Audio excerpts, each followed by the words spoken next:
You're on the air. Oh, hi, welcome. This is the Caddyinfo.com Cadillac chat. We do these forum chats on Thursday nights. Cadillac Jim has been kind enough to host tonight because I'm on the road. Bruce, not only I'm on the road, ringing in on my iPad. I may have a limited battery life available on the iPad, which may cut us off short, and then Cadillac Jim will be doing a solo. Texas Jim can't be with us tonight. He's under the weather. Jim, we hope you feel better as soon as you can. And then we may have some other people join us tonight. If you do want to join, keep in mind that tonight Cadillac Jim is hosting, and so you'll need to reach out to him on Google+, circle him or nudge him or indicate somehow to him what your Google+ ID is, and then he would know who you are and can invite you to the chat. Yeah, you fill it. Once you find the chat on Hangouts on Air or Hangouts in Google+, you might be able to type something and say something, and then we can get back to you and work out by text how to get you linked in. Or I think it might even have a join button.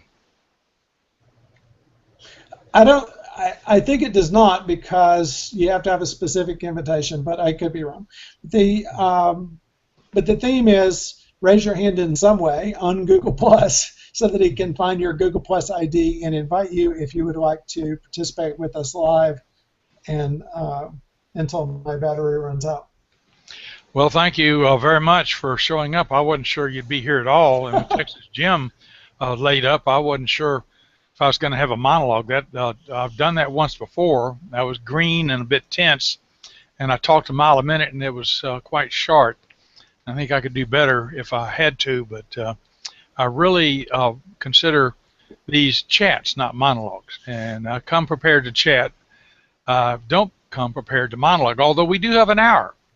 And a famous orator in Congress, I think James Calhoun, was once asked if he could give a 15-minute talk before somebody in Washington. He said, "It'll take me a month to prepare." And they said, "Oh, well, how about a half-hour talk?" And he says, "It'll take me 2 weeks to prepare." They said, "How about an hour and a half?" And he says, "I'm ready now." Yeah. So given an hour, we could do fine, although you might find me describing the technical details of my parents' 53 Packard, which so I've been is not what people want to hear, I would think. Well, you never know. As long as it's relevant, then people always want to hear everything. Luckily everybody else enjoys your anecdotes and Texas Jim's anecdotes as much as I do, is what I find. And those that don't are welcome not to listen. No. Or just wait for the next topic. Yeah, there you go. Yeah. So I did get a note about after I got the new wheels and tires for the Duke Roadster, that I put the previous Ford wheels and tires up for sale on Craigslist. I did get a note back from someone who asked for a picture of the tires. Apparently the tires are the big draw, not the wheels. Yeah. Asked for a picture of the tires, so I promised I would try and post that when I get back to town. Of course, I'm off in Tampa this weekend. Get the tread with the macro lens. That's what they're interested in. Did you hear that? The tread. Well, yeah. They could be using them as trailer tires, I think, or any old. They're for old Ford standard 15-inch wheels. So yeah. So we'll see. And then I've got numerous maintenance things that I need to do on the Duke. Now, I do have to be back out here in Tampa next week, so I'm going to try and find the more info about that Gateway Classic cars that I had posted this week, because apparently they have a showroom here in Tampa. Now, that Cadillac I thought was the Cat's Pajamas was actually not in this showroom. It was over in their Louisville showroom. But any place you can go to look at a fine collection of old cars is a fun tour stop to me. So in that I'll place, try and figure that out. In that place that you identified several months ago that puts AC evaporator lines in your intercooler, aren't they in Florida? How close are they to Tampa? They're in Tampa. Hot dang. Why don't you bring your That's spare another trick. supercharger? Well, yeah, bring my spare well, I don't need my spare supercharger for that, but I need it's a 15-hour drive down here to Tampa.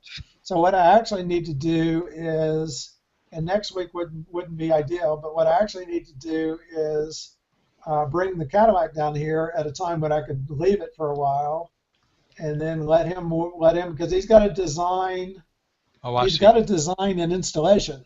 Mm-hmm. So it may need to be here 2, 3, 4 weeks, assuming the fellow is still in business and so on. But it may need to be here a minute, and then so I drive the Cadillac down and fly back, and then vice versa.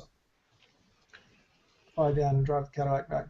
I was looking while we chatted to how to set up Google Hangouts on my phone in case my iPad runs out of batteries, but I haven't found the app yet. So I apologize that I'm busy doing this because Well, I'm watching my battery life stream down.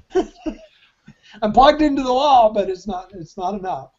Well, the iPhone can suck up over 2 amps if it's at least the charger can. I don't know if it can draw that, but that's the problem. Is unless you have a high-powered charger and or a high-powered USB port that puts out over 2 amps, Yep. It can gain on you if you're running it, particularly Sure. streaming video, Streaming video. Wi-Fi. It's transmitting, it's receiving, it's AMOLED LEDing, it's Yes. So I have found turning all Hangouts, of its and I'm cores. trying to get it downloaded while we Tell me, is it warm? talk. Is it warm to the touch? No. Oh, well, the charger probably is. My phone gets warm to the touch when I do that. Yeah. Oh, the charger, yeah. But I mean, is the phone getting warm with all that power being dissipated? No. The iPad we're running on, so it's not warm. So it's not a phone. It's a pad. You have to be big enough. I've kind of zoned in on this 1968 to 1970 DeVille.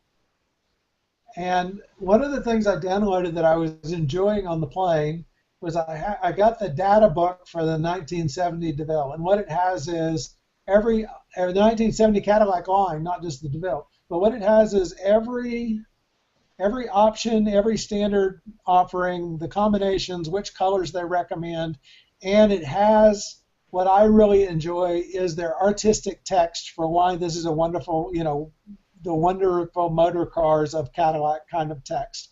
I always enjoy the current catalogs when you go and read what did the stylist have in mind and how did they see the car and so on, in addition to, the way I see the car, since certainly they are not always the same.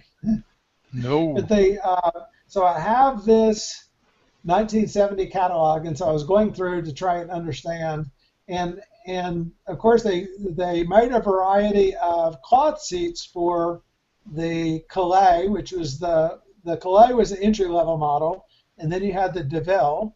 But when you got to the DeVille convertible, it came standard with leather seats, which and I did see. You can tell things like that one car that we looked at that was red exterior, white seats, white door panels, white dash, white steering wheel. That was not an offering. That was not a standard combination. You could get white seats, but it would not have come with a white dash. So in other words, I think somebody said, I'm going to go paint the dash, or I'm going to go do some other bizarre thing to the dash, and so which is a shame. But and I would also like to make an honorable mention for Trovit, Trovit.com, Trovit.com. What Trovit is it's a search engine of in this case car searches. So you cannot suggest an ad to Trovit. All they do is they go pick up old car. They pick up from a variety of car ad services. And so you can put a search in, and so I was able to just put Cadillac convertible 1968 to 1970. And then it shows me, here's eBay listings, here's Hemmings, all car listings, here's all together, and of course all their ads, which is fine. But that actually makes a very nice gather. And I do see that there's a There's a 1970 DeVille, except that it's white with a red interior, convertible, white with red interior, in Greenville, South Carolina. And we're headed out to Greenville, South Carolina in mid-July. So if that's still available, then I'll try and run by while I'm out there. But we'll be taking the SDSV out to South Carolina for that trip. And but you know, although I keep picking out what I want based on my research, I haven't actually spent time in these cars. And so it would be good to find some showroom with the car in it, right, that I could actually go spend time in person with the automobile before I get too serious on my search. Well, my feeling about GM cars in the 68 to 72 and 73 models was that they were beautiful riding cars. Some of them handled fairly well, but a really good handling one was hard to find. They really were designed for ride and competence. Yes. So, and I think that's very much what I would find with the Cadillacs were designed to have at best a cloud-like ride. Yeah. But you're still going to find it amazingly well controlled in a turn. But you're not going to. It's not going to be a sports sedan, but it will be a good handling car as a Cadillac. No, but I do have a sports sedan available to me. The other thing that gives me a pause in that direction is my car actually has a longer wheelbase than I prefer sometimes. Yeah, mine's pretty I short. often find myself turning shorter around a corner than I need to for the wheelbase of the car. And this car would have a 6-inch longer wheelbase than my car. Oh, and yeah. So, well, if you're going to get a 68 to 72 Cadillac, you're going to have to forget about worrying about sharp wheelbase. Yeah. I mean, these were boats. 122 inches. Yeah. And so, 10 feet. Plentiful wheelbase. Yeah. Mm-hmm. And that's 10 feet just the tire patches center. The car's 15 feet long at least. The whole car is 19 and a half feet. Yeah, some garages won't close. Inches. Doors won't close on these cars. Well, this is going to be my project between now and when I can get more serious about shopping. Is I have to redo my garage. Mm-hmm. In other words, the right side of the garage right now has, first of all, a big clutter, but it has shelves in the back. Mm-hmm. And the other thing I have to do is measure the width of. I have a spot that where the garage is designed to allow a longer car in, but I have to measure the width of it to see if the Cadillac is wider than the long spot that's available, if that makes sense. Yeah. There is a section of the garage that would fit a longer car, but if the Cadillac is wider than that section is, then I may be stymied before I can start. Well, I would bet it's designed to accept a longer car in the event that somebody has one. So, but still, you need to measure to be sure. That's what I would hope, but the house was designed in '86, not in '68, and so they may not have designed it with the '68 Cadillac in mind. Yeah. But we'll see, and we'll see as we go. And now the cars don't get much shorter for a very long period before that, though. I mean, they dimensionally look different, but they don't actually get shorter.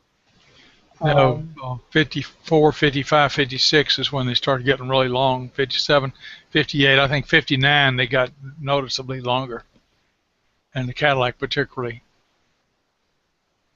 Yeah, so the only solution there may be what my wife keeps wanting, which is go get a bigger house. Get a house with a different garage. That reminds me of that Robert Welch quote when the GE board offered to give him a raise into the tens of millions, and he was at a stockholders meeting, and some stockholder raised their hand and asked us, didn't they think that $30 million is a bit excessive? And so Robert Welch was there, so they looked over to him. You feel this one? And so he walked up to the podium and leaned forward and said, I have a wife. Well, the house came down, and there was never any more discussion. Yeah, well, that's the. Luckily, my wife has been very, very frugal, but at the same time, if we had to have a different size garage, we'd have to have a different house. Well, I in your think your position, point is well taken. you might look at having a carport out in front of the garages so that you can have a car in the garage that you drive occasionally and one outside that was protected mainly from the elements, or at least have provision, a three-car garage, something like that, so you have more parking space than you have now without going to the street or leaving a car unprotected to the elements. Yeah, yeah, and again, we'd have to have a different home setup before that would make good sense for us. Yeah. But or just go to a storage for the car and not bring it home. But that would be untenable, and so I think that might kill my whole plan if I can't figure out a way to fit it in the garage. But I'll work on it. My garage, when I measured my garage when I was doing tiling, because I was wanting to put down some plastic tiles in the garage, and I think I measured it at 21 feet. Mm-hmm. But I don't remember. As I say, I need to check the dimensions. Yeah, the width. I need to dummy up the shape and then But work. 21 feet is tight for a 20-foot car.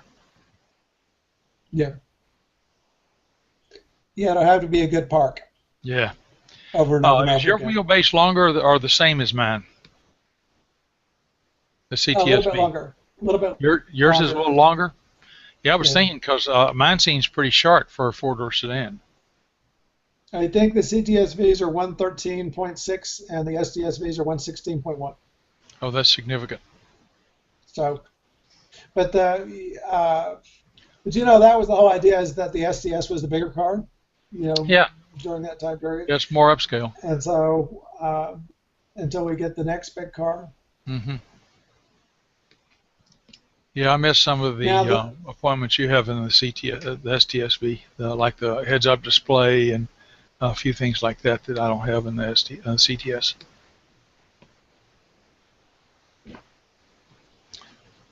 Yeah, but you're not missing the other, Well, the extra horsepower. 100, the 100 rated horsepower is really why I wanted it. But in point of fact, the difference is much less than that. I think either your car is underrated or it puts out a lot more than the street stock one. I'm not sure which, because riding it felt very much the same. And your latest test on it approached 500 horsepower at the front wheels, which is probably about what mine does. Yeah, the rear wheels. I think. Yeah, sorry. I think side by side, though, certainly your car would be noticeably quicker if we had run them side by side. Because they're approximately the same weight, and the more power is going to tell through. Well, I'm not sure it has more power. Is what I'm saying. Oh, I think it does. The CTSVs are a little more shocking in terms of what they're capable of doing. Now, the other thing that's attractive to me about your car, though, too, is the mods that are available to it. I mean, I know you're content that you have more power than you have a use for, but because there's such a wide line of mods for upper and lower pulleys and tuning and intake and headers, cams, things that you can do to that car, then okay, so Kevin posted in response, he's ready to join in, and he's asking what does he need to do to join. And Kevin, the answer is you got to find Jim on Google Plus. Yes. And Jim on Google Plus, Jim, your Google Plus ID is James K. Beard. James K. Beard. So it's not Kevin, a secret because my website is on my Caddyinfo profile, and it's jameskbeard.com, cryptically speaking. And Kevin, you may save us once my battery runs out, because I still haven't got my phone set up. Yeah, we need Kevin. James K. Beard. So what you do, Kevin, is you go to Google Plus, and up in the search, put James space K space Beard, and it'll drop down and show you a number of people, and then select one of them, and then you can follow or circle or add James K. Beard to your Google Plus, and Okay. then what that will do is Be Jim will careful. get an alert. Be careful and don't take the cell phone profile. That one won't hook you up to tonight's talk. I'm thinking about deleting my cell phone Google Plus account because people keep connecting to it, and I've never used it for Google And Plus. the difference is one of them you have a more formal portrait, and one of them you have a less formal portrait. Yeah, and cell it's phone the shot. more formal one that you want. Yeah, you don't want the cell phone selfie. Yeah, it's the more formal one, but Yeah. it's also James K. Beard. Are they both James K. Beard? I don't know. I don't really know what the cell phone is. Probably because I keep getting announcements from Google Plus to link up with James K. Beard, and I see my cell phone account, but I claim I don't know him. So, yeah, the one with the yellow background and the the haircut and the well-trimmed beard is it. That's an old badge picture that I took myself and managed to sell my outfit. And it was the best picture I had when I established the Google Plus account. The main difference now is I need a haircut. And Now, and what we found out before when we were trying to talk back and forth with Kevin is that the YouTube's actually on about a 4-second delay. By the time the video gets there and so on, is that it takes a second.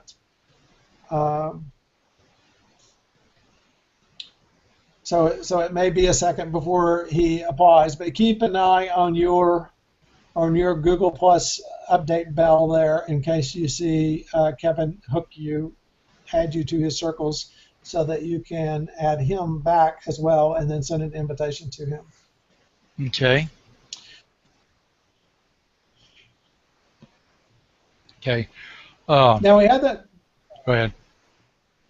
We had that flood of Fleetwoods pop up here in Dallas, in the Dallas area for sale this week. It seems like 94, 95, 96 Fleetwoods are constantly popping up. Or it may just be that I'm sensitive to them because I always had a soft spot for that model when it was available, because they were the large body cars for the time, and the classic chassis and the huge interior.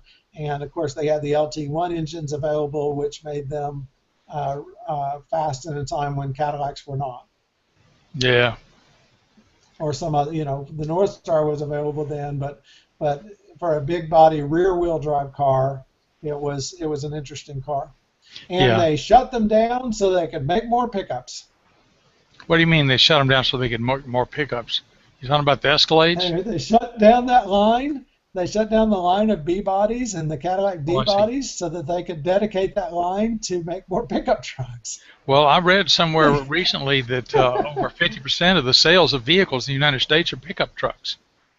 Yeah, and this started like 30 years ago. Been for a long time, yeah. When people realized that they could get a pickup truck, a new truck for half the cost of a car, and it served the purpose for most small families. So, yeah, go ahead. But the problem they ran into, and Detroit kind of went for that and said, well, we'll just concentrate on pickup trucks and let the darn international people have the rest of the market. Yeah. Because we're happy selling high profit pickup trucks. And then the next gas crisis hit, and pickup truck sales went through the floor, and everybody moved to escape to economy cars, and they had none available. And remembered that they need to be full line. Full line. That's where Chrysler was crippled. They never recovered from that. Yeah, and they have to learn that every 5 years or so, that you have to have a complete line in order to be successful as a manufacturer. But they'll still keep leaning toward trucks anyway. Well, I think of the biological principle. When you have the mass extinctions, the small species are the ones that survive. The small, tiny ones that nobody noticed come out of the woodwork and evolve into the large species that dominate the next era. And where did that happen before? 32, KHE 37. is on the Tammy H thing. He's on the Tammy H ID tonight. Timmy H? That's his wife's ID. Tammy, Tammy, his wife's ID. Tammy space H. No, Tammy space E-I-C-H. Tammy, T-A-M-M-Y space E-I-C-H. I have T-A-M-M-Y two Tammy space Eichers. E-I-C-H. I have two Tammy Eichers. A Tammy No, just Eichberger. E-I-C-H. I don't have it. Well, if you go to what he did is on my profile, he I have it. I have three. +1. I have three. They're all identical, and there's no identifying information. An E-I-C-H? Yeah, I have three of them. T-A-M-M-Y-E-I-C-H. Yeah, I have three of them. Neither have a profile. I suspect any one of them would do. Okay. What he did is on the May 30th, 2013, on my profile, so that would have been the one from last week, then he +1 that one from last week a moment ago. So if you can see on my profile the one from last week, that might chase you there. Okay. Or let me see if I can pull up Yeah, I'll pull up your profile. Tammy Ike. Yeah. And I apologize that I'm at a disadvantage because I'm on my silly phone. I'm on my iPad away in Tampa today, and so I can't do everything that I would be able to do. And I can't even use my iPad because it's running out of batteries as we talk, even though it's plugged into the wall. Do you have him in any of your circles? No, he +1 the May the 30th chat. Okay. Just now. I see a picture of him on the Cadillac hangout from May 29th. Is that the one you're talking about? Is it Tammy Ike? T-A-M-M-Y-E-I-C-H. You know, I see a control panel over here. I'm going to see if I can get a different power inlet. There may be a USB there that would give me more power. So I'm going to step away for a moment while you study that. Okay, I have +1 by Bruce Nunley, Motor Works at Cadillac of Barrington, and Gately Restoration on that talk. Is any one of those our friend? Well, I guess he's off now. So I'll talk about my parents' 53. No, I'll talk about the differences in the performance under stress of the new Goodyear tires that I got for my car, the 4-season ultra high performance tires. First off, they seem to be as good in the rain as any tires that I could expect on that car. I never put rain tires or the trash tread on my other Cadillac, and I certainly wouldn't put rain tires on this car. So, but they do appear to be quite good in both the snow and in the rain. I haven't, and as far as when push comes to shove, there is one thing: if you do turn the wheel while you have under power, it will tend to go into a bit of a drift and make the turn on a shorter radius than you had originally been intending. You do need to watch that. It's not abrupt, but if you're not ready for it, you really need to focus on being ready to rotate the wheel in the direction of the drift so that you can maintain directional control and keep your original planned line. It also seems to be more stable on poorer surfaces, which is very important in New Jersey.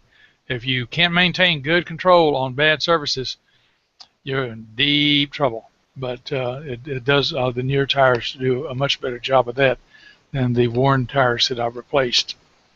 Are you back, Bruce? Yes. Okay. So since I don't recall the specific model of my tires without drilling into my computer for a second, but then did you find anything? Let me go back and see what I... No, I didn't have any good luck there. Okay, I turned up 3 people. There's one more way I can set it up. Well, there are three I'm people going to jiggle that. there are three people that plus one the May 29th talk, and they May the are 30th. Well, it says May 29th. Motorworks of Cadillac and Gately Restoration are the ones beside you. Uh, Huh. Neither one is Kevin. Well, I thought he had hit it just this week, but maybe I got the wrong one. Well, let me see if there's one for the next day, because this is a Q&A thing. No, it's a hangout, and it's Thursday, May 29th. I'm going to try and one more power selection over here. What I'm going to try and do is I'll hook up a laptop that I can use as a power supply for the iPad maybe and rig it that way. Hold on. Okay. There is one thing that you should be able to do. Bruce and I have different methods of getting on the chat. I've logged on and hunted for the chat before, and I have found it by doing a search on Cadillac or Caddyinfo in the Hangouts, and then turning it up and then clicking a join button, or I click say something, and then of course, since I'm in Bruce's circle, he can invite me easily enough. But I have turned it up and clicked the join button before. It depends whether that join button is there. Depends on whether your Hangout is set to accept people applying from the public or just the people you've invited. But if you don't get that, click. There's a say something text box. Do something there, and that will pop up in our text box, which I'm watching, and I will answer you, and we will figure a way very quickly. Tonight's is good. Go ahead. If I get the email address you set up your Google Plus account on in a text box, you don't have to disclose it to the public, and I can invite you to that. Tonight's discussion is not actually about Cadillacs. It's actually about how to run an iPad in a hotel room. Well, that's very important to a lot of us, because they all have the same problem. When their battery's low, it's difficult to keep them going in a hotel room. Well, so I will say it's stuck at 10%, but I have it plugged into a constant power USB outlet on a laptop, and so that may give me more amps than the wall charger was giving me. This wall charger is an actual Apple wall charger, but it wasn't sufficient. Well, look on the bottom and see if it's rated at 2.1 amps. If it's not, it's basically intended to charge it, not keep it going when it's streaming video on Bluetooth or Wi-Fi. Yeah, well, we know it's not sufficient. Whatever it's rated for, it's not sufficient.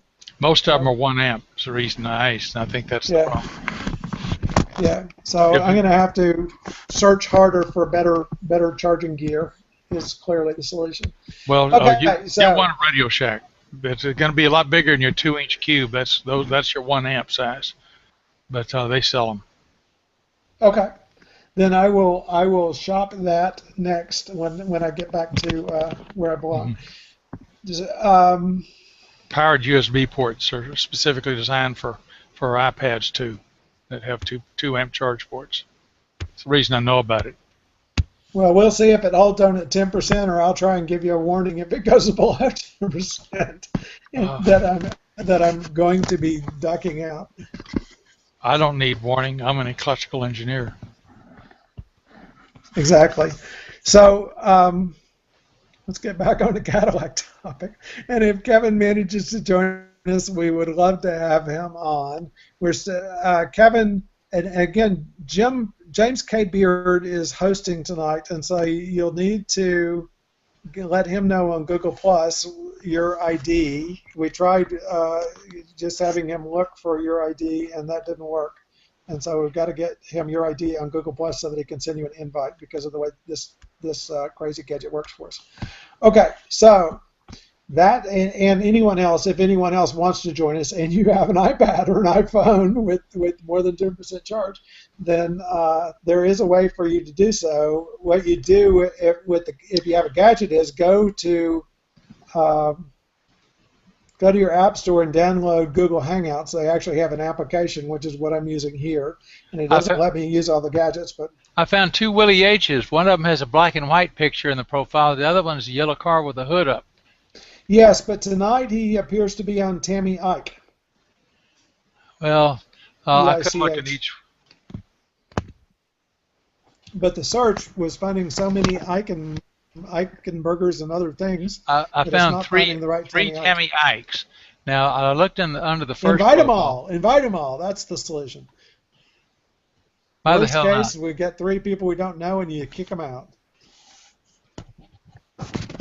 Okay, so I have to. There's a way to add her to the circle, but not invite to the thing. I'm going to add her to a circle. Create new circle. I'm going to call that speculative. and the amazing thing is that it works at all.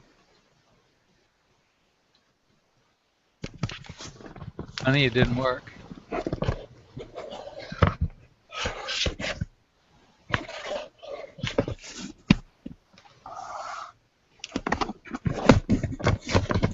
I'll try special. Maybe there's too many letters for Google Plus.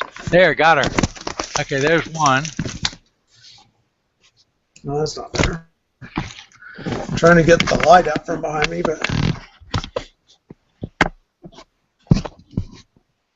Oh, I have this one in the circles. Oh, no, I don't. Add and special.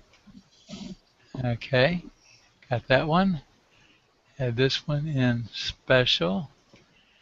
And now we're going to invite all 3 Tammy Ikes and see if I insult somebody or get accused of stalking or some such. Let's see. There's the invite people. Let's see here. okay. I'm going to. I don't think I can send you a chat, but here's what I'd like you to do. Yeah, I can. I can send you a chat. So I'm gonna. Do you have your phone with you, Jim? It's in the other room. I can get it. And Okay. So Kevin has sent me his phone number. Kevin sent me his phone number directly, and you can invite his phone number to the Hangout. Oh, so okay. I'm gonna send you a chat. Okay. Is he on the phone? Is he on the phone tonight?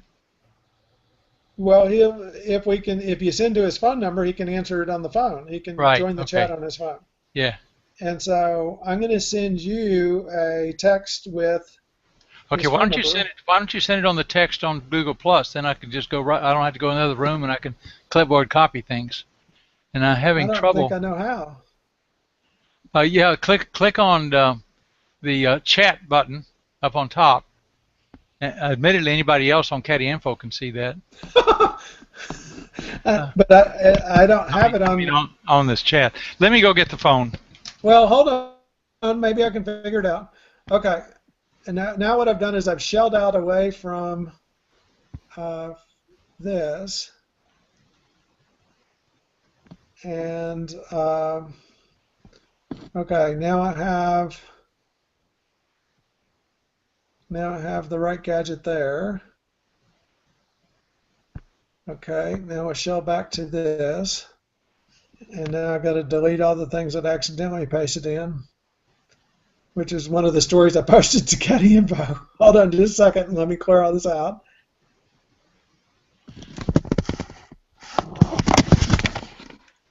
Meanwhile, Google Plus is not seeing my new circle, so I'm going to have to choose another circle to put that lady in. I'm afraid this is not worth it. Nobody's going to be interested in watching us do geek stuff. Well, don't worry about that. I'm going to post you a thing right now that has Kevin's number because I would like. Okay, so there. Can you see that text? I don't see anything in the group chat. Do you want me to get it on the phone? Is it on the phone? Yeah. No. Well, okay. No. It's not in the group chat. I wonder what I just posted it to then. I have no idea. Probably sent it to my cell phone Google Plus account, which I've never used. Look on the event page. Event. Okay, there we go. Hangout. I got to go back to my real Google Plus. Yeah. Did it accidentally post to the Google Plus page and then we'll delete it from there before everyone in the country calls Kevin? It's loading the events page over on the other window. Oh, Lord. I see some did you watch screens. I see 4 of them. Oh, those are from old. Those are old. Yeah, that's for today.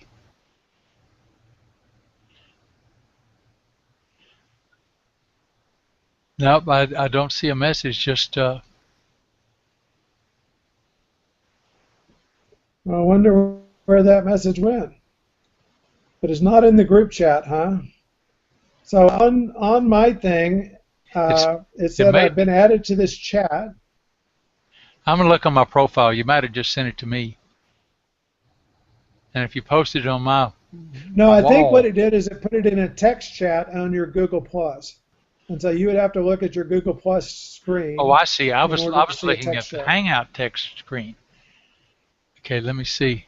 No, I think what it's done is put it as if it were a text chat on Google Plus. I have it. It's a new message. No, that's the announcement of the.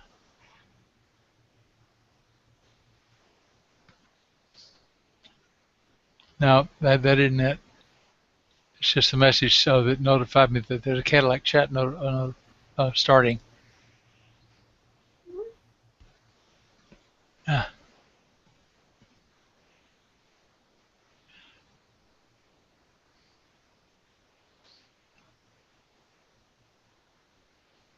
ah.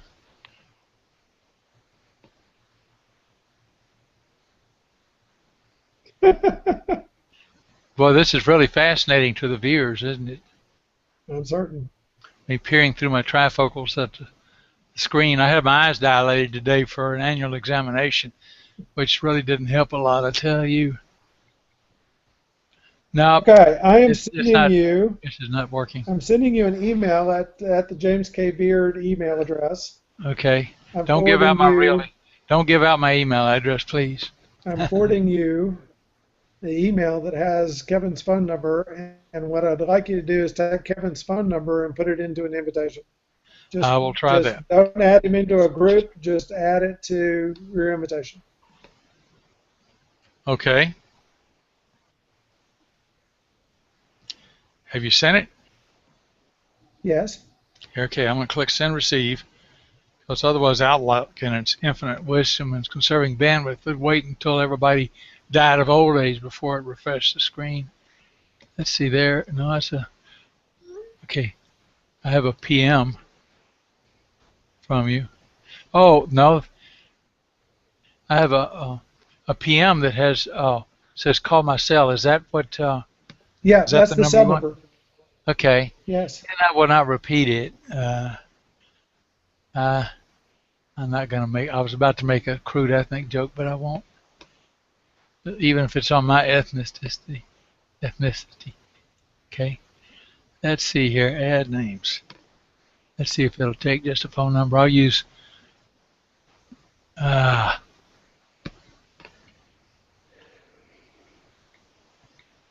it does not say in the invite button does not come up green. I'm going to edit it in the text editor. You know, I bet I had his information, and I may even have his email address in my address book because I've dealt with him in the past. I went and looked for our used car for him in late 2011. So you may have to take out the dashes and just put the 10-digit number. I don't know if it wants the 10-digit number with dashes or without dashes. I would Well, think a Google Hangout can invite a cell phone, though, that's how you make a call, right? if it's going, I don't see why it would get picky about the exchanges it's on. I mean, it'd have to know the codes that the phone numbers use to distinguish. Okay, there it is with just a long number. The invite button does not show green. Okay, I'm going to Hmm. see if I have his email address in my address book. Did you just start your car? No? Here it Did is. it make a noise like I started a car? Yeah, I heard something. Yeah, I've got his phone number in my address book, but that and his first name and his address, and that's it. So all this was for nothing. I could have looked it up, but I don't have anything more. I think we need to get. Let's talk about Cadillacs. What do you think? we we clearly have to get better at Google Plus. Well, actually, we're So getting better all the he can't time. find you. He found a James K. Beard, but it had no picture whatsoever. So he Well, can't find James K. Beard. You can't find him. he can't find James Now, K. Beard on Google Plus. can you on the lower right hand thing? One of the things you can when you hit share down there because you're the host. When you hit share down there, one of the things is the YouTube page, but one of the things is the Google Plus event page, right?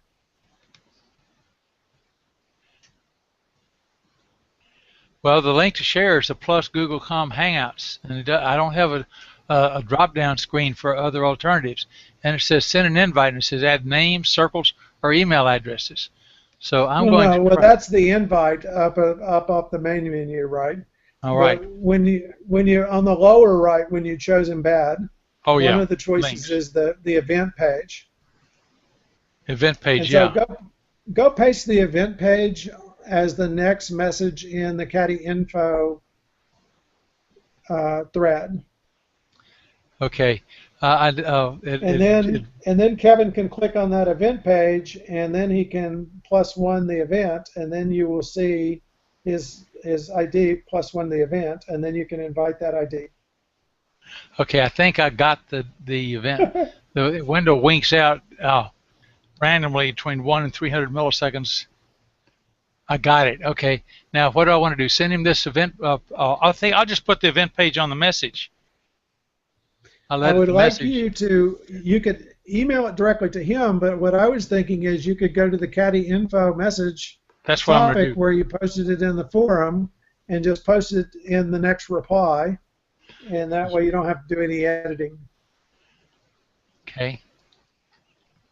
I'm still holding at 10%, and it's gone green, so I think this is actually going to work.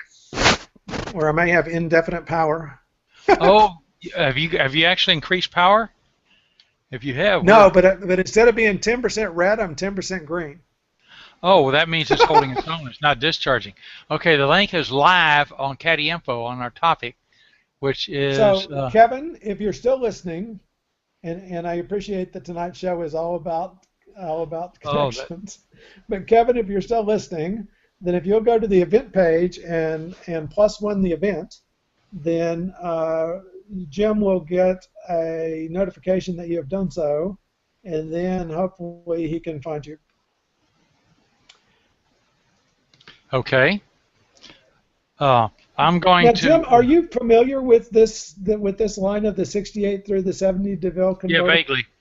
Yeah, I'm familiar with most of the GM products through that range. I wasn't much in the market, but shortly thereafter, I did get in the market for like a 73, and I bought a 73 2 weeks before the Arab oil embargo.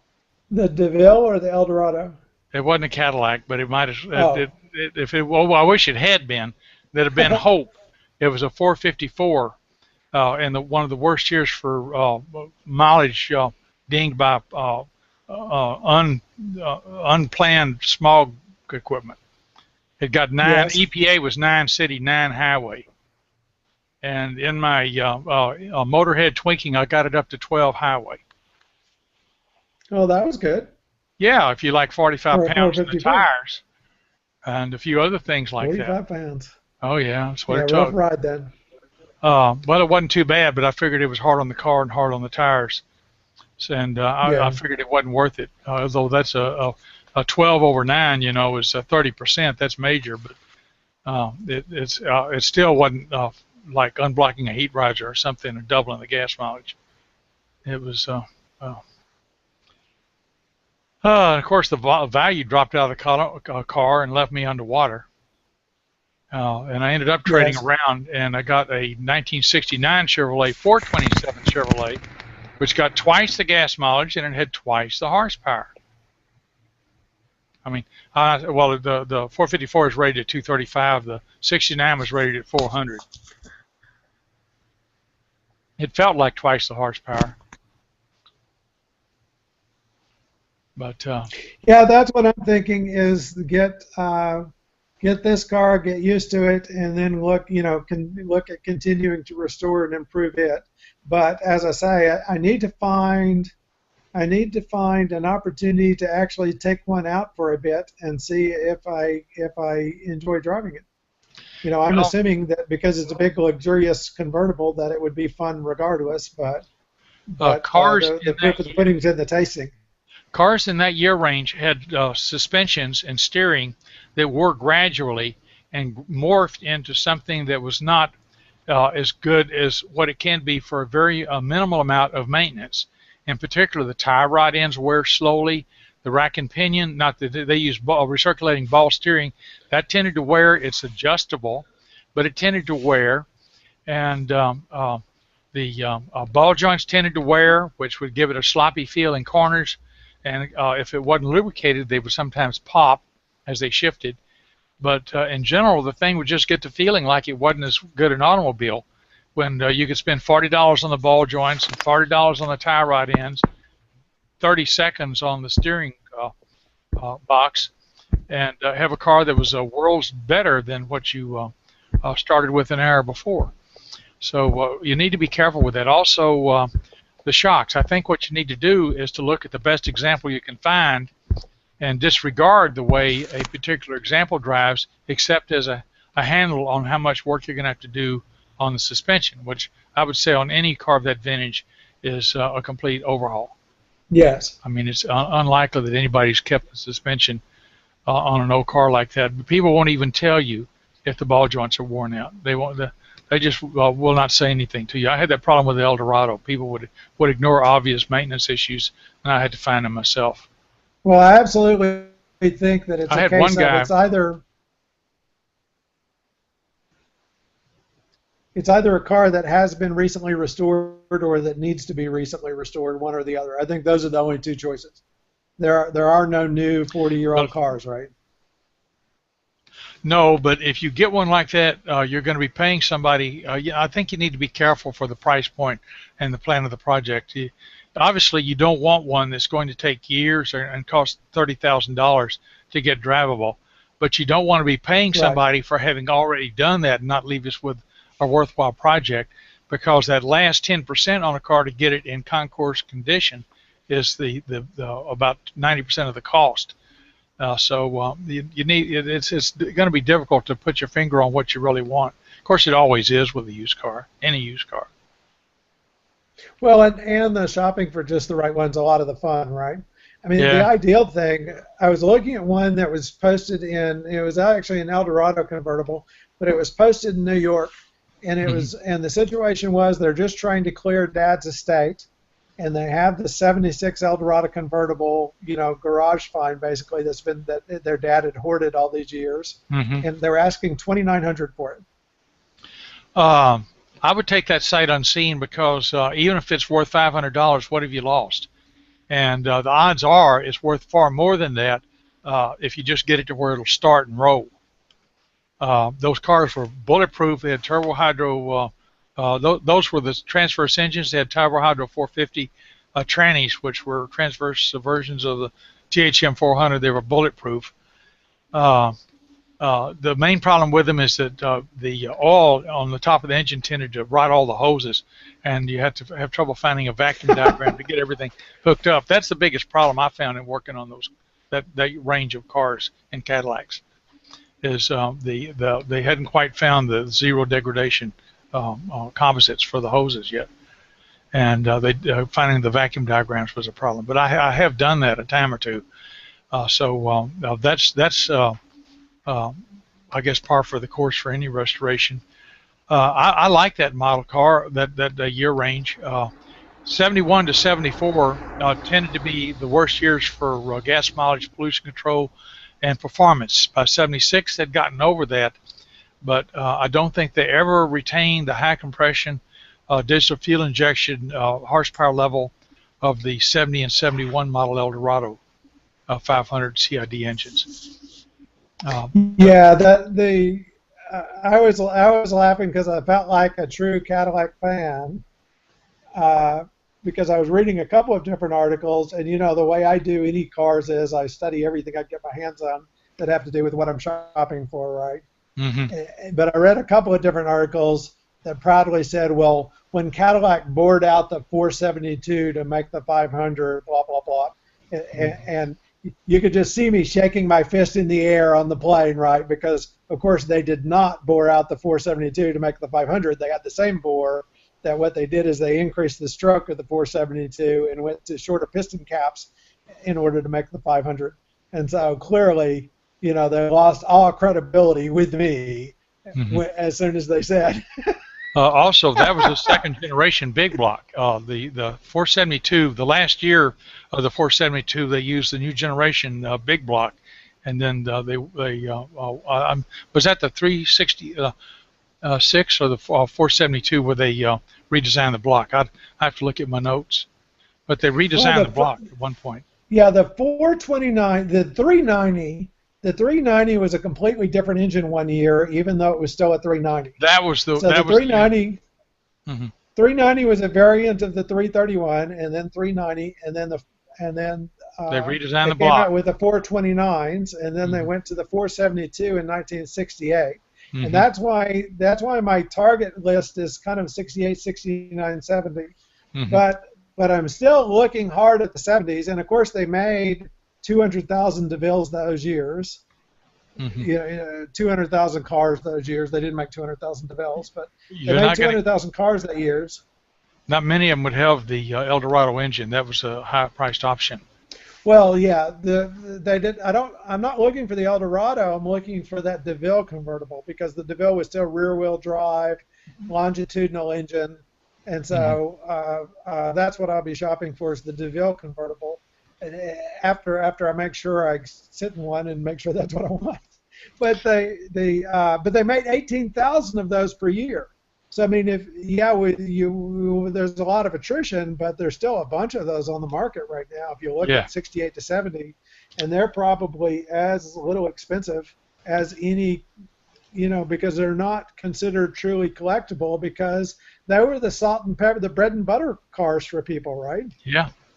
I mean, as opposed to the brand new front-wheel drive Eldorado that just come out, or the 50s Cadillacs that everybody thought were collectible.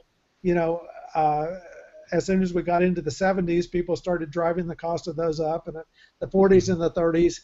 And so I am very excited that it looks like some reasonable examples can be had for under 10,000 or just over 10,000. I may have to go away from the Dallas market because we've seen the prices on the ask prices are really high. Now, we don't know what the offer prices are, right? We just know that the ask prices are too high. And we see many of these cars have been modified away from original and away from good taste. But that's all in the eyes of the beholder, right? No, if you get a car that somebody's modified into something that's their own concept, that's going to be expensive to deal with and isn't what you want, I'll just turn your head. Remember Texas Jim's negotiating technique. That's very good when you're dealing with individuals. Bring the cash with you, and when you're ready to deal, lay down what you want to pay on the table, and if they won't take it, start picking it up one bill at a time. Yeah, but Texas Jim's other advice was carry a gun with you all the time, and so I'm going to have to sort that out. Well, I'm going to bring my friend. I'm going to bring Moose and Rocco with me to carry the money. I think that if you have a friend with you that is competent, male, and has a cell phone, that's usually deterrent enough. Because if you're not alone and your friend has a cell phone, they're not going to be able to get away with anything really fishy. Yeah, that's what I think. That was one of the attractive things about this gateway consignment place, though, is because they'll take a credit card. Yeah. You could go there and buy this car that I posted. I could call them up today and put it on my credit card, charge it on my card, and have them ship it to me. Well, an individual. I'm not doing that because my garage is I got my Duke and I have Duke chores to do until it sells. The card people will want 3%, and so that 3% is going to have to go somewhere or come from somewhere. It's either come out of your pocket or theirs. And if it's somebody selling for bottom dollar and an individual, they'll probably want you to pay it. So usually the card is there, but it's 3%. And $10,000, that's a lot of money. Yeah, I'm sure they'll pass that along to the somebody. Yeah. I don't think they're allowed to charge a premium for using credit cards because the states cracked down on that a little bit. But yeah, it's got to go somewhere. But the point is that makes it safer for both parties in some ways, right? Yes, it A does. But consignment place. I will say that the city where I live offers the option of letting you pay your taxes online by credit card, but they want a flat 3%. Yeah, that they So pass that they, along. they may there may be a law against it, but there's an exemption there somewhere. Well, there was for a while on gas stations they told them you cannot charge a premium for credit cards, Hmm. but you can offer a discount for cash. Well, that makes sense, doesn't it? Like an old Indian once said, you can't make a blanket longer by cutting off one end and sewing it on the other. Exactly. He was talking about daylight savings time, but I think it applies there.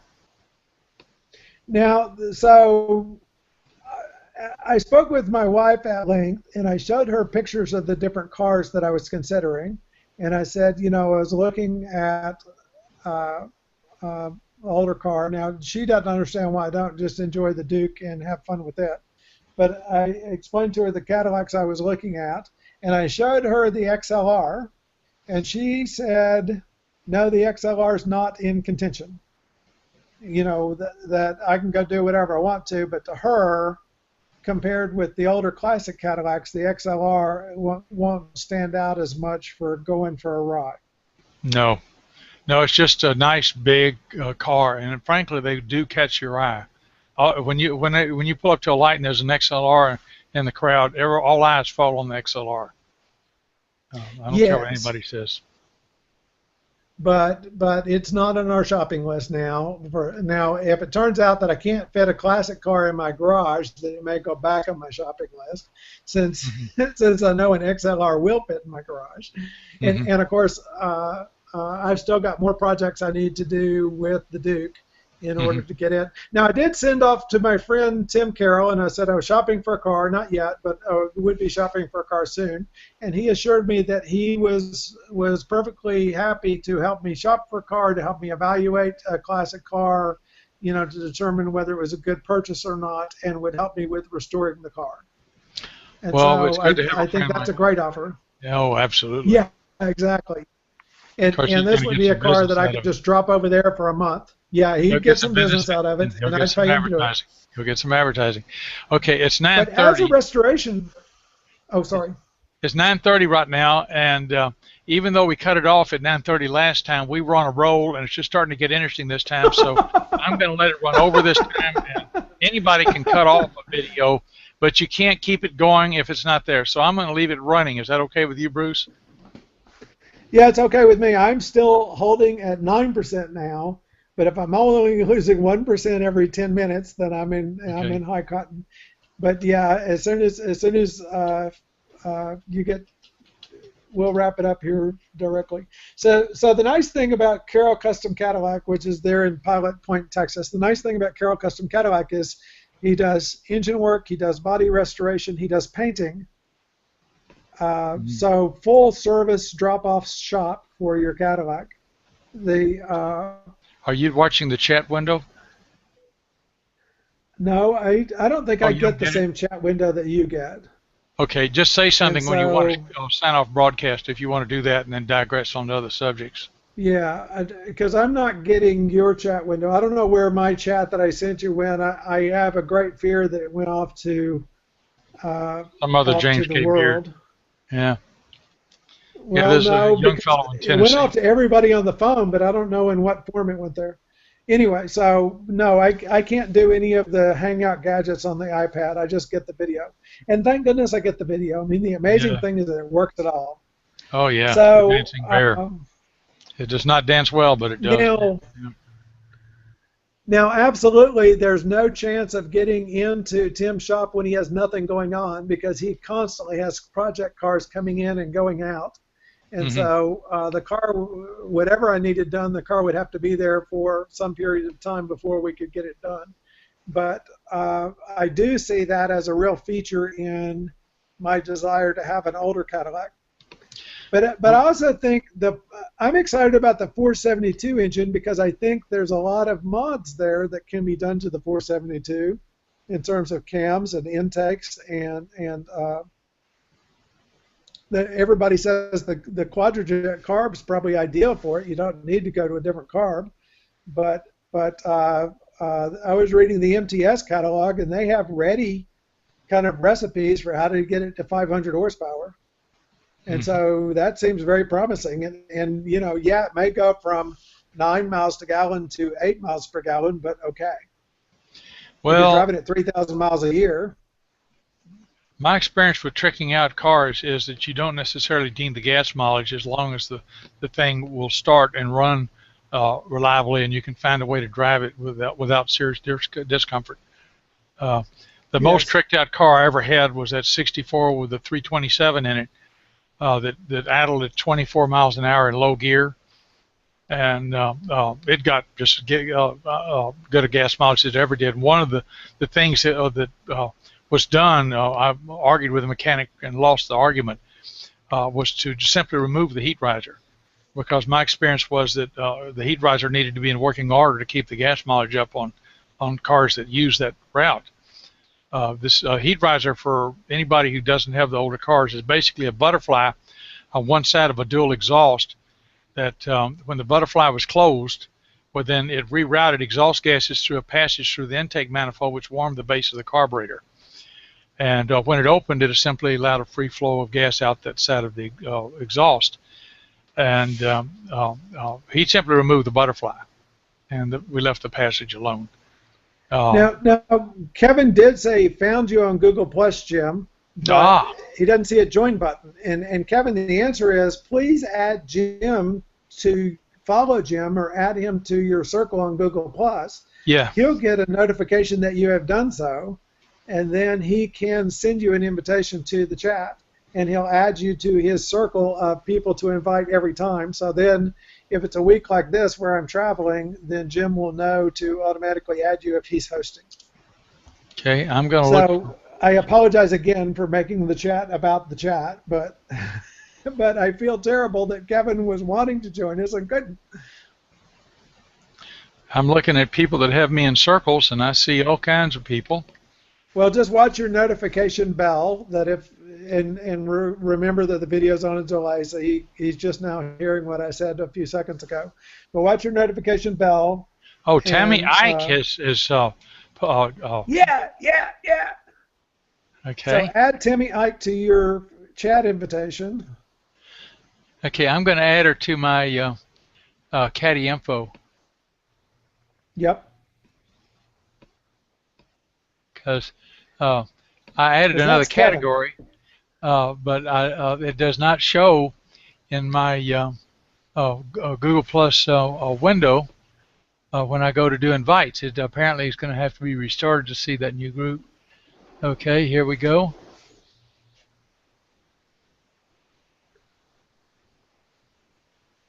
I'm just going to Kevin, I apologize for all the... again. Here they go. Everybody on Caddyinfo is getting a new invitation. Yep. Oh, you've added Timmy Ike to this hangout. Yeah. So now, Kevin, if you got to watch on Google Plus for the invite. Now it shows up at your invitation screen, up on your bell, I think. Yeah, the little bell up on the top. You have to click on accept the invite, and then you'll have to click on a thing that says yes, it's okay for it to be on broadcast.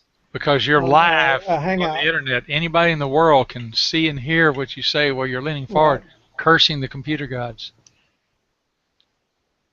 And you may have to invite him a couple of times before he figures out where the chat pops up to. Why not? You know, that's what we found, because they keep moving around how that chat pops up. I mean, I got it on my screen on this, but of course I'm already in the chat.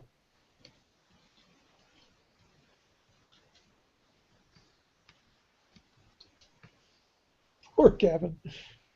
Oh, I put in Tammy H on send an invite, and it said yes. All three of them are in my circle, so I'm just going to say, oh, she's already in a group. Okay, I'm going to invite Tammy Ike by name. That ought to do it. Even if it didn't, take the addition to the group because, like I say, apparently it may need to be Oh restarted. no, I got a message that said you had added Tammy Ike to the chat, and Well, I so just I did. think it had. Well, we'll see. Now let's see if So Tammy rings in. Kevin, if you're watching this 4 seconds ago, then on your Google Plus screen, so you need to go not just to the video, but go to the Google Plus, go to your Google Plus screen, and look up at your activity bell, and you should see a thing that that James K. Beard has invited you to join the chat. And then when you click join on that, it'll ask you, are you sure you want to be on a broadcast? And then when you say okay, it will load up the Hangout. It seems there's a 42-year-old Ukrainian mafia hitman named Taffy Ike. I did not know that. I made that up.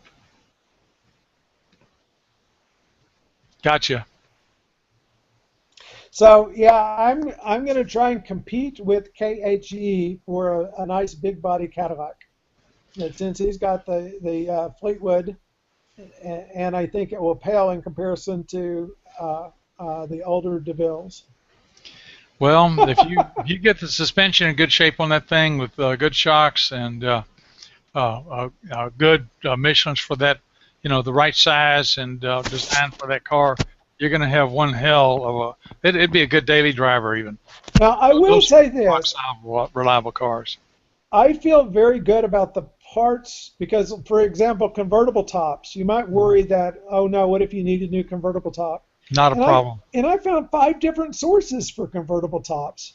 Well, any one of them, if you tell them a model that has a reasonable market for convertible tops, they will have a pattern. They plug that pattern into their machine. But you could buy the pump. You could buy the material. Oh, you're talking about the mechanical part. Right then. You mean the actual, they'll have a machine and you tell them what color you want or what pattern you want and off you go. Well, you just tell them the make and model car and they'll be able to manufacture you the fabric part. For the cloth part of the top. Yeah. But yeah, I'm excited that way as I think there are plentiful sources for parts for these cars. Mm-hmm. And as I say, you can order a crate 500 or 472 from these modification houses, or they'll sell you all the individual parts for to take over to your mechanic for upgrading the engine to a higher performance variant. Well, if cams available, and they got 7 different cams depending on what do you want to do with it. Well, if you've got 100 square feet in a clean, well-lighted place to work on that thing, you can rent an engine stand and get I have an engine stand. A toolbox. Well, I'm serious. I have a massive engine stand available. I have a massive engine stand available to me in Arkansas. The engine doesn't weigh much more than a small block Chevrolet. Those big block Cadillacs. It weighs 80 pounds more, and if you change to an aluminum intake, which is available, then it weighs 50 pounds more. And because just the intake was 30 pounds. Yeah. But they also have headers available. They have, apparently, if you go to the Edelbrock intake, you have to go to a different air conditioning compressor. It doesn't work with the full-size air conditioning compressor. Well, look under Holly. Away from. Look under Holly. Holly has a bunch of direct replacement GM stuff, and I may be the same castings as Edelbrock uses. I think the CAD Parts guys and I think the MTS guys both sell their own intake. Basically, one of them, I think MTS bought a company called Bulldog, and maybe it's the CAD Parts because I get confused between the companies that are supporting the old engines. But there's a company called Bulldog that came out with new aluminum heads for the old V8s, and one of the Cadillac classic car parts houses bought that design, and now they're continuing to produce those. And those are very expensive, but I love the fact that they're supporting the old engines, and that part. But yeah, there looks to be plentiful aftermarket. Now there is no way to make this car handle light and nimble and fuel efficient like a new Cadillac ATS. No, but this is a different car. Much better than other cars of the same size and vintage. If they're in good shape, it's still going to be very much an acceptable car to drive in terms of handling.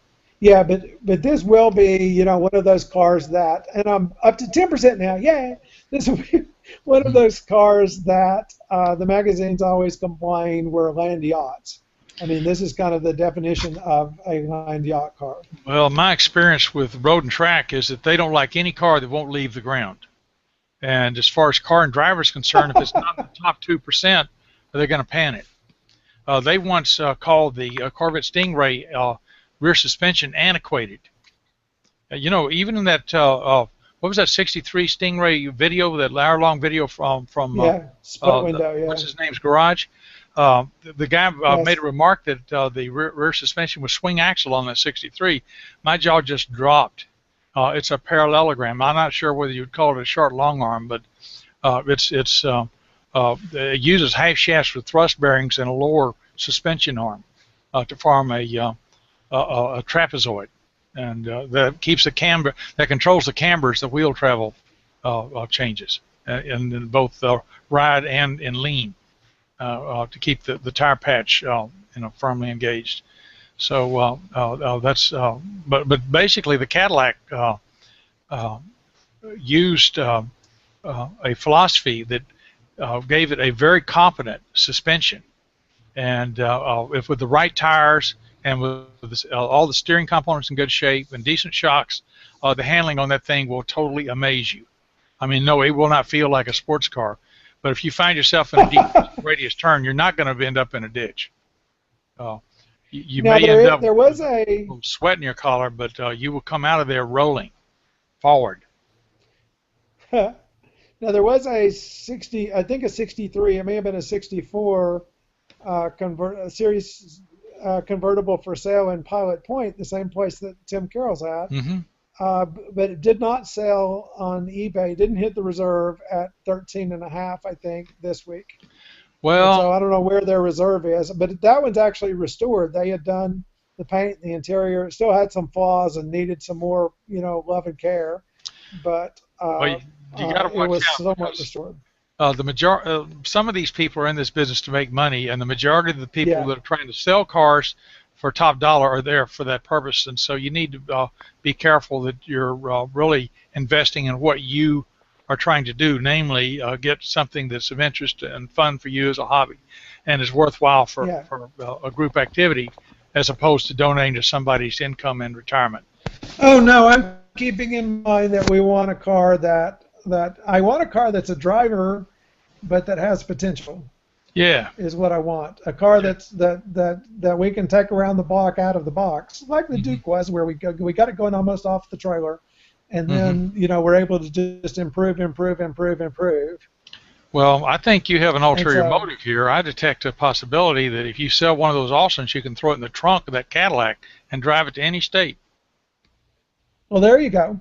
The convertibles, of course, you had the spare tire loose in the trunk, not loose, I'm sure, but it's sitting in the trunk instead of down below, and so it didn't have as much trunk space as you would guess from the outside of the car. It wasn't in a recessed cavity. It was just a sitting open and occupying trunk space. But then if it's a convertible, put the Austin in the back seat. There you go. Yeah. Or just tow it behind, because. Well, that makes more sense. And then I think about a rear-wheel drive car. Yeah. You know those. I get your joke is get a moving truck and bring all three back on the one trailer. Just put them on sideways. Well, That's if you have if you have a 472 in good shape with good shocks and rear suspension, you know those U-Haul trailers with the dual axle and the brakes in the hitch. Yes. Your Austin should go in one of those, and they have plenty of ties to strap it down, and you can tow it safely without exposing it to vandalism, theft, and the elements. Yes. And they have the capacity of about 2,000 pounds, which is more than Austin. So I think that you can find a way. If U-Haul doesn't have it, somebody will. And I know U-Haul still uses those trailers. Yeah, I'm hoping that the Austins are going to sell locally where they're at right now, and that way I don't bring them back to need to work on them here. But if it works out that way, then yeah, and I'll have to look at that very closely. If the Duke sells and I get an open garage, I'll have to look at, do I need to bring the Austins one by one and get them in running condition, because a running Austin is much more valuable than a non-running Austin. Uh, like any other kind of mhm. car. So Yeah, and because you just those don't things know what else. tend to have a momentous historical significance, and there's an enormous community that is interested in those things, which you revealed to me with your posts on the 3 examples in the parts stash you have in Arkansas.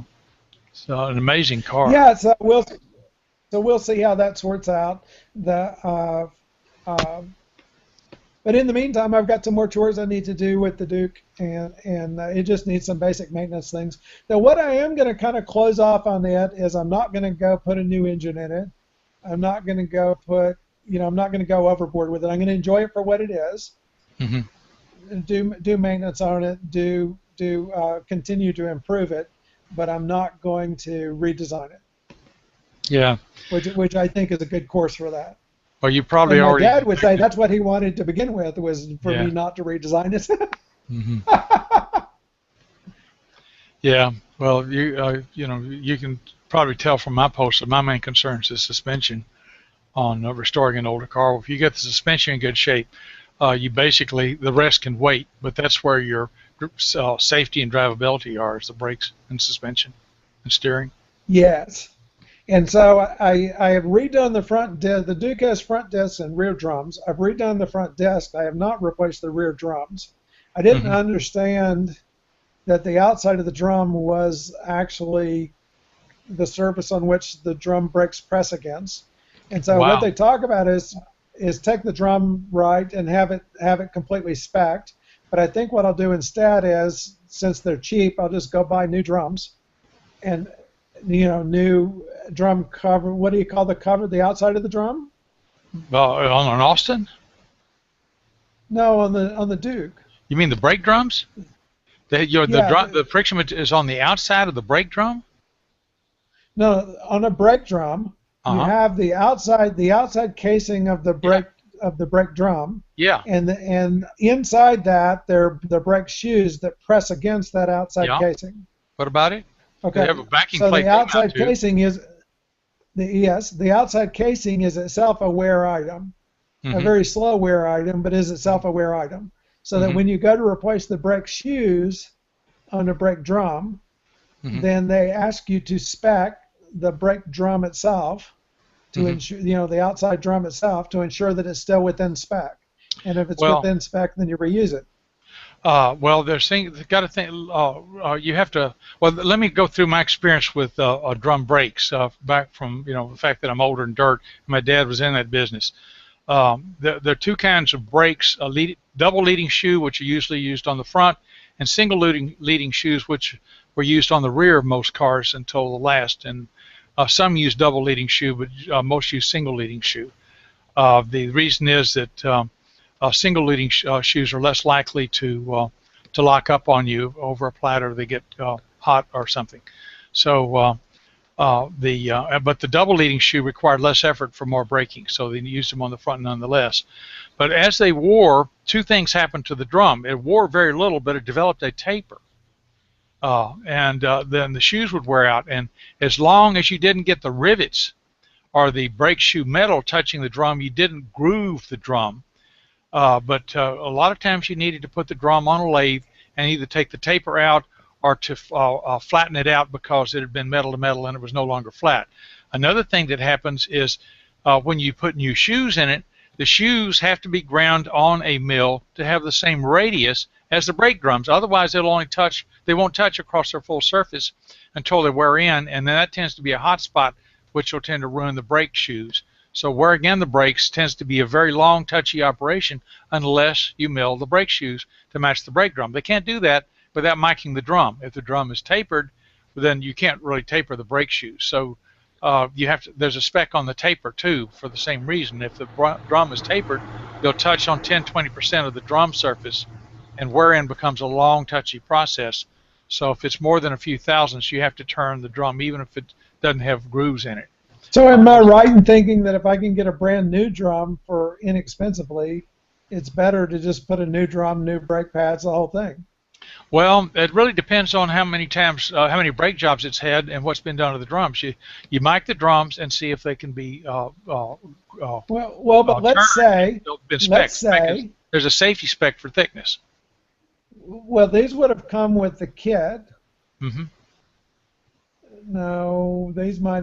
Let's say we don't know. So, given that it's uncertain and we're trying to restore it to a standard, then I'll go check again as to how much they are. But I'm thinking if it's $50-$60 per drum, I would prefer to have new drums. That's a whole lot of money for a brake drum. They're not that expensive. They consist of a They're even better. mild steel center hub with some milder steel cast around the sides, and then turned to a surface and then balanced. And that's now, a very simple process. Now, I know brake drums are somewhat more complicated than disc brakes, but having watched a couple of videos on refreshing brake drums, this seems like something that's well within range of me just doing it in the driveway. I can do. Is that what you think? Well, I'm very, very rusty, but I think I could do a brake job on rear drum brakes in 15 minutes aside. Yeah. Assuming I had the shoes and drum ready to go, except for So waiting. I'll have to count an extra 15 minutes for dropping the spring inside the car in a way that I can't get it out. Or, I can't find my 3/16 wrench, 5/16 wrench for 20 minutes. You need a special tool for popping off the return springs and reinstalling the new return springs to pull your, for your brake shoes. Brake shoes are pulled back into the wheel cylinders through return springs, which must be renewed when you do a brake job. Yeah, I have the kit with the springs, and I have the brake shoes. You can get the tool to remove and install the springs at any auto parts store. And I have I actually bought new fluid cylinders for each side. Yeah. What I didn't buy was the brake drums themselves. So I'll pick up the brake drums. Usually the drums and shoes come together as a set. They did not in this case. You're going to have to take them to a machine shop and have the drums, the shoes milled to match the drums. Even if they're both new? Well, possibly. They may be close enough to where you just have a long, touchy wearing process. Okay. I mean, if you just shove them in there and you have like a couple of thicknesses of paper difference in, when you shove the drum up, when you shove the shoe up into the drum, yes. But then you see that they fit and it doesn't rock more than a few thousandths, then you understand what you're dealing with and wearing in until the shoes have contact. Yeah.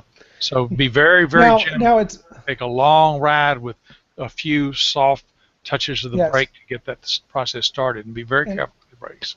Now it is possible that they don't even need any doing, but but I haven't taken it off to see how much pad was left on the rear shoes, and I just went with the assumption that they needed doing.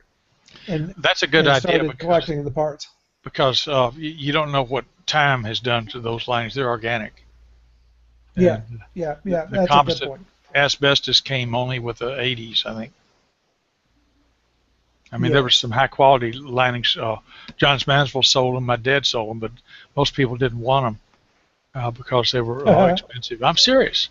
But, people were used to buying shocks at 15,000 miles and junk like that back then. And right. But he did brake, suspension, front-end muffler work for the dealers, both for their used cars and also make ready for the new cars. So he had top-notch parts for everything. And, of course, my car got the best. So that's, for example, I had ceramic brakes on my cars. Do you know what those are? No. They're metallic brake linings for drum brake cars. And they work as good as disc brakes. They have almost no fade, but there is a problem with them, and it's very, very important.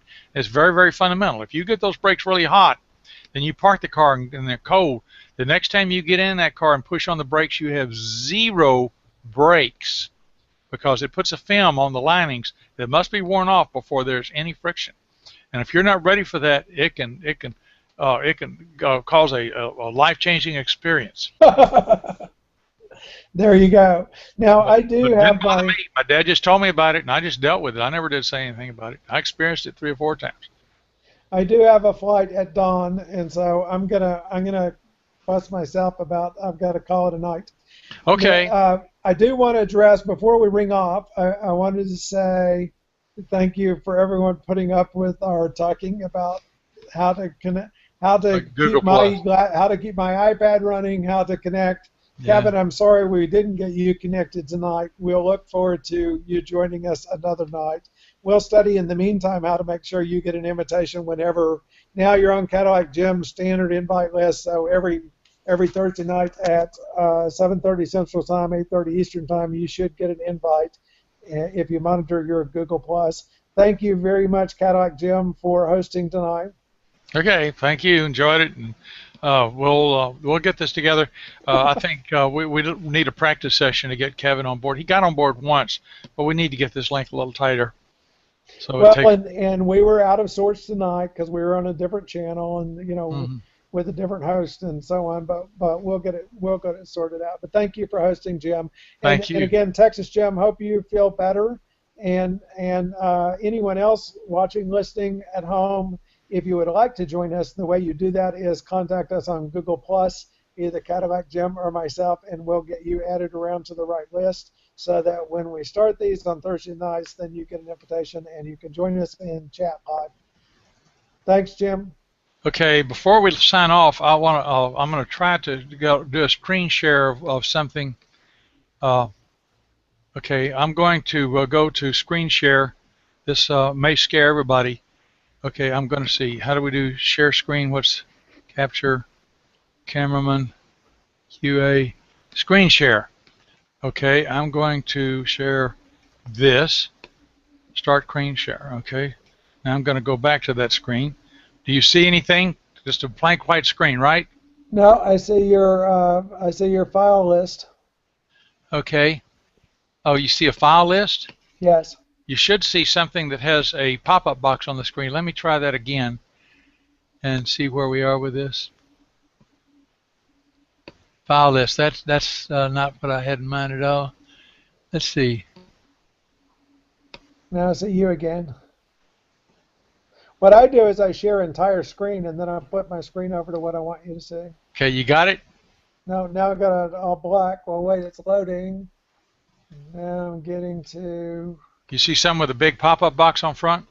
Select an option from item analysis. Okay, it may there you still go. be loading because I'm Tell me when slow. you see the first one. I do. It says to development and Taylor window setup. It's already changed. Do you see the window yet? No. Do you see a plot, a fishnet plot on the screen yet? No. This I did see a thing up in the corner that says select an option from menu analysis, okay. Taylor modules 3D, Taylor window. Okay, this is what I was trying to show you. Let me try it again. And I am not going to put you through all of these. It is not showing. It is not working for Google+. I have a window popped up by that application which is not available to you and doesn't show on the app. I'm going to try it again. No, share your whole screen, and then when you flip over to look at that window, then I'll see it. Oh, well, don't tell it to share an app. Tell it to share the whole screen. You just ruined the whole secret there. Okay, what's the whole screen? Full screen. Okay, there it is. Thank you. All right. Oh, and then now I get flip over to the window that you want to show me. Okay. Not me. Yeah, there you go. So now I see a graph. 40 decibel 2D graph. 60 decibel 2 dB Taylor window. Yes. 80.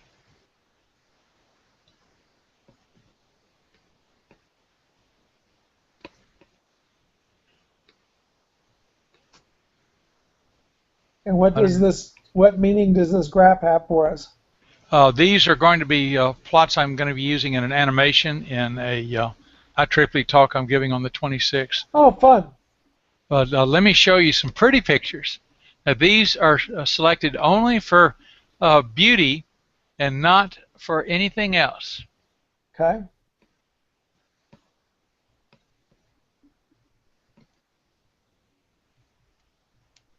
This takes a second. Oh, this isn't the one I wanted. But that's all right. It's pretty. Oh, they're coming anyway.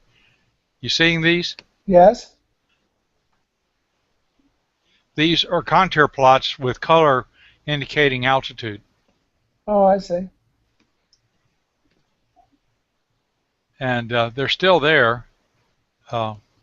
See, they're still there, but this is not the one I wanted. So I'm going to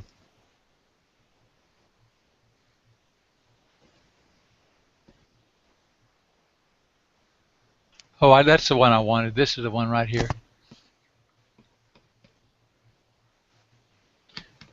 That's the one I wanted. That's my favorite. And I'll wait till these go away. Yes. And then I'll bring that one up. And I'm thinking about making this other one a personal logo of some kind because it's generated by me, and I have the 100% copyright on it. Yes. Now I've got so many windows up I can't, like Mother Hubbard. Oh, look, there it went. Let me get these little ones gone. Yeah, that's my favorite. Well, good. Actually, it's not quite my favorite. This is number 2. I meant, well, window And that's number another 2. altitude plot? Yeah, it's a contour plot. Yes. It's got ripples on it because of the boundary conditions on basically a wave theory problem that it solves to get it. But I could go on forever. I can generate these things endlessly, and I have hundreds of them from my talk. So I'll cut the share out at this point. This is beautiful. Now, how do I get out of it? Boom. Yeah, you go back to your thing and tell it again. Now we're back to finite universe again. Good. And again, thank you for hosting tonight. Thank you, and I had a good time. And if you happen to be in the Philly area on the 26th, you can come to my talk. Just check with the Philly IEEE. Well, there you go. Yeah. Now, I think next Thursday I'm back on the road again. Oh, geez. And so I'll info you guys on what my plans are or where I'm at. But it could be that I'm on the road Wednesday and back in town by Thursday. So I'll update you guys before. I think next week is the week I have a hard. Yeah, so we may be off the air next week. No, wait a second. When is that? Oh, that's the 26th is the week I have the hard conflict. Next week I do not have a hard conflict. 26th is the night I'm giving my talk. That's the conflict. Oh, good. So 2 weeks I have a conflict, but not next week. Okay. So I'll host if you're not available, and or even if I am. Like tonight, except hopefully I'll have more battery stored up. Yeah, well, you were there last week too, and I went ahead and hosted, and there you appeared. Nobody expected you to be available. Same thing. Last week, of course, I was traveling. Yeah. I had gone to Arkansas that day to show the Austins, and was just back in town in time to jump on late. And this week, unfortunately, I'm in Tampa. Next week, I've got to come back to Tampa for the same thing that brought me down here this week. And so, but I'm not sure which day it is that I'm back next week. So we'll see. But I'm thinking I'm going to have to be on the plane at this time, going back home. But we'll see. So, okay. Well, let's do it. We're shutting down the broadcast, and we had an unusually long and quite varied Caddyinfo chat this week. And we hope to see you all next week. Have a good weekend.